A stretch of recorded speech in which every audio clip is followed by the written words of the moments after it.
November 2 అంటే ఈ రోజున ఉదయం 7:31 నుంచి ద్వాదశి గడియలన్నవి మొదలవుతాయి. రేపు అంటే నవంబర్ 3వ తేదీన ఉదయం 5 గంటల వరకు ఈ ద్వాదశి గడియలు ఉంటాయి. చక్కగా ఇంట్లో తులసి ఆరాధన, తులసి వివాహం, ఇంకా శివకేశవులను ఇరువురిని కూడా ఆరాధించే మాసం ఈ కార్తీక మాసం. అందులోనూ క్షీరాబ్ది ద్వాదశి పరమ పవిత్రమైన రోజు.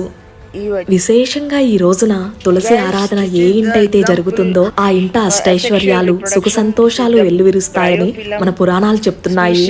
కార్తీక మాసమంతా చేయలేని వారు ఈ ఒక్క రోజైనా సరే మన ఇంట్లో అలాగే తులసమ్మ దగ్గర నేతి దీపారాధన చేసుకుంటే చాలా మంచిది. ఇంట్లో శివలింగం ఉంటే గనక అభిషేకాన్ని నిర్వహిస్తే 1,000,000 రెట్ల పుణ్యఫలం లభిస్తుందని కూడా మన పండితులు చెప్తున్నారు. ఒక చెంబులో నీటిని తీసుకుని ఇలా మన అరిచేతిలో వేసుకుని ఆ 2 వేళ్ల నుంచి శివలింగంపై నీరు పడే విధంగా అభిషేకం చేయాలి.